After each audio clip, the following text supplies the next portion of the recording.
Hello friends, ನಮಸ್ಕಾರ. So ಇವತ್ತು ನಾವು ಎಗ್ ಮಸಾಲ ಗತೆ ಒಂದು ಮಾಡೋಣ.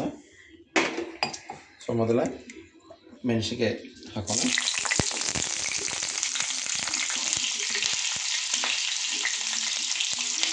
ತದನಂತರ ಕೆಂಪಗಾಗುತ್ತೆ, ಒಂದು ಫ್ರೈ ಆಗುತ್ತೆ. ಮೆಣಸಿನ್ಕಾಯಿ ಫ್ರೈ ಆದಮೇಲೆ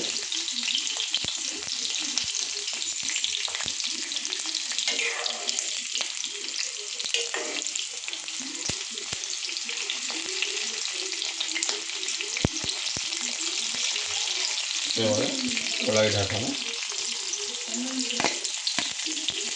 ಉಳ್ಳಾಗಡ್ಡಿ ಬ್ರೌನ್ ಕಲರ್ ಆಗುವವರೆಗೆ ಫ್ರೈ ಮಾಡಿ.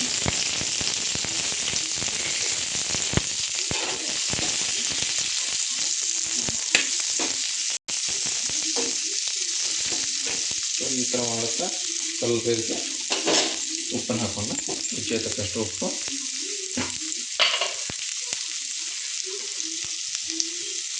ರುಚಿಗೆ ತಕ್ಕಷ್ಟು ಉಪ್ಪು,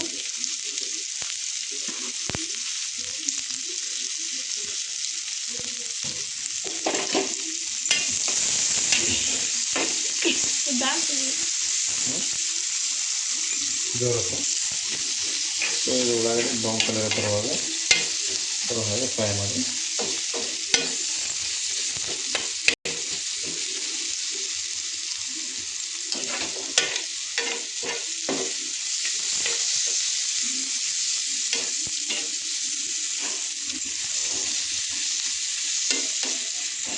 ನಂತರ ಒಂದು ಟೊಮಾಟೆನ ಹೆಚ್ಚಿಕೊಂಡಿದ್ದೇವೆ, ಬೀಜ ತೆಗೆದು ಒಂದು ಟೊಮಾಟೆ, ಸ್ವಲ್ಪ ಕೊತ್ತಂಬರಿ ಇವಾಗ ಹಾಕೋದು, ಇನ್ನು ಸ್ವಲ್ಪ ಕೊತ್ತಂಬರಿನ ಆಮೇಲೆ ಹಾಕೋಣ.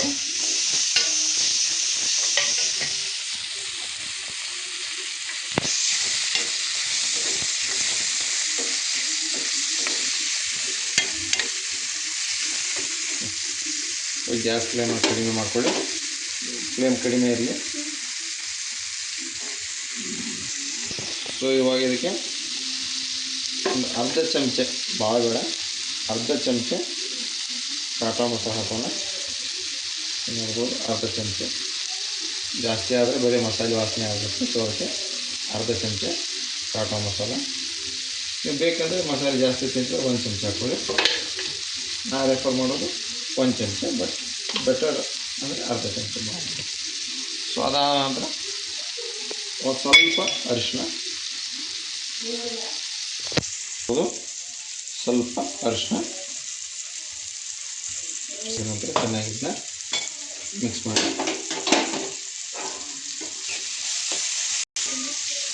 ಇದನ್ನು ಚೆನ್ನಾಗಿ ಮಿಕ್ಸ್ ಮಾಡಿ.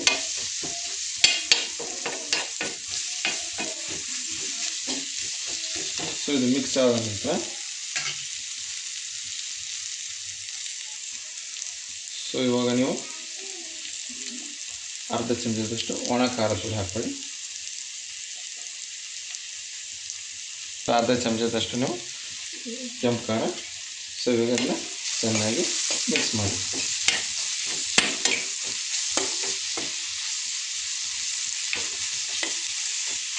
ನೋಡ್ಕೊಂಡು ಅನಿಸುತ್ತೆ ನಿಮಗೆ ಇದರಲ್ಲಿ ಏನು ಕಡಿಮೆ ಇದೆ ಅಥವಾ ಏನು ಜಾಸ್ತಿ ಆಗಿದೆ ಅನ್ನೋದು ಕೂಡ ಅನಿಸುತ್ತೆ.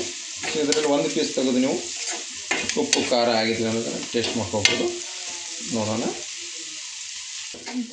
ಸೊ ಇವಾಗ ಸ್ವಲ್ಪ ನಮಗೆ ಖಾರ ಬೇಕಾಯಿತು, ಅದಕ್ಕೆ ನಾವು ಖಾರ ಹಾಕ್ತೀವಿ, ಒಣ ಖಾರ. ನಿಮ್ಮ ಕಡೆ ಮಸಾಲೆ ಖಾರ ಇದ್ದರೆ ಮಸಾಲೆ ಖಾರ ಹಾಕ್ಕೊಳ್ಳಿ. ಸೊ ಇದು ಹಾಕಿದ ನಂತರ ಚೆನ್ನಾಗಿ ಮಿಕ್ಸ್ ಮಾಡ್ಕೊಳ್ಳಿ. ಸೊ ನಿಮ್ಮ ಮನೆಯಲ್ಲಿ ಯಾರು ತತ್ತಿ ತಿನ್ನೋದಿಲ್ಲಂದರೆ ಅವ್ರಿಗಾಗಿ ನೀವು ಇದನ್ನು ಸ್ವಲ್ಪ ತೆಗೆದುಕೊಳ್ಳಿ. ಸೊ ಇಷ್ಟಾದ ನಂತರ ನಾವು ಏನು ಮಾಡಬೇಕು ಇವಾಗ ಅಂದರೆ, ನಾವು ಕಟ್ ಮಾಡಿದಂತಹ ಒಂದು ತತ್ತಿಯನ್ನು ಹಾಕಿ, ಹಳದಿ ಭಾಗವನ್ನು ಹಾಕಬೇಡಿ, ಹಳದಿ ಭಾಗವನ್ನು ಲಾಸ್ಟಿಗೆ ಹಾಕಿರಿ, ಯಾಕೆಂದರೆ ಅದೆಲ್ಲ ಮಿಕ್ಸ್ ಆಗಿಬಿಟ್ಟು ಸರಿಯಾಗಲ್ಲ. ಸೊ ಇವಾಗ ಜಸ್ಟ್ ಈ ಬಿಳಿ ಭಾಗವನ್ನು ಕಟ್ ಮಾಡಿರೋ ಈ ಬಿಳಿ ಭಾಗವನ್ನು ಅಷ್ಟೇ ಅದಕ್ಕೆ ಮಿಕ್ಸ್ ಮಾಡಿ.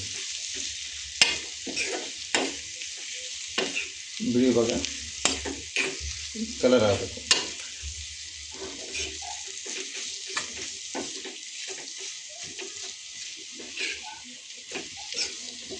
ನೋಡ್ತಾ ಇದ್ರಿ, ನಿಮ್ಗೆ ಬೇಕಂದರೆ ಇದನ್ನ ಇಲ್ಲೇ ಸ್ಮ್ಯಾಶ್ ಮಾಡಿದ್ರು ಕೂಡ ಕಟ್ ಆಗುತ್ತೆ. ಆದರೆ ನಿಮ್ಮ ಇಂಟ್ರೆಸ್ಟ್, ನಿಮಗೆ ಉದ್ದ ಬೇಕಂದ್ರೆ ಉದ್ದಾಗಿರಲಿ, ಚಿಕ್ಕದಾಗಿರ್ಬೇಕಂದ್ರೆ ಚಿಕ್ಕದಾಗಿರಲಿ. ಸೊ ನೋಡ್ತಾ ಇದ್ದರೆ ಇವಾಗ ನಮ್ಮದು ಆಲ್ಮೋಸ್ಟ್ ಆಲ್ ರೆಡಿ ಆಗಿದೆ. ತತ್ತಿಯೊಂದಿಗೆ ಇನ್ನೂ ಸ್ವಲ್ಪ ಚೆನ್ನಾಗಿ ಮಿಕ್ಸ್ ಆಗುತ್ತದೆ.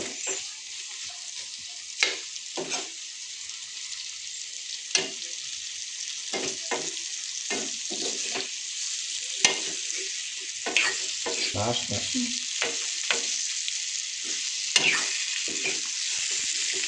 ಇರ್ಬೋದು.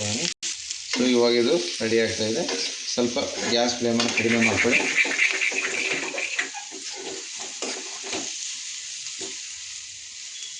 ನೀವು ಬೇಕಂದರೆ ಅರ್ಧ ನಿಂಬೆಹಣ್ಣು ಇದಕ್ಕೆ ಹಿಂಡ್ಕೋಬೋದು.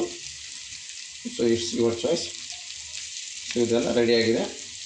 ಸೊ ಇವಾಗ ನಾವು ಇದಕ್ಕೆ ಹಸಿ ಕೊತ್ತಂಬರಿಯನ್ನು ಮೇಲುಗಡೆ ಹಾಗೆ ಹಾಕೋಣ.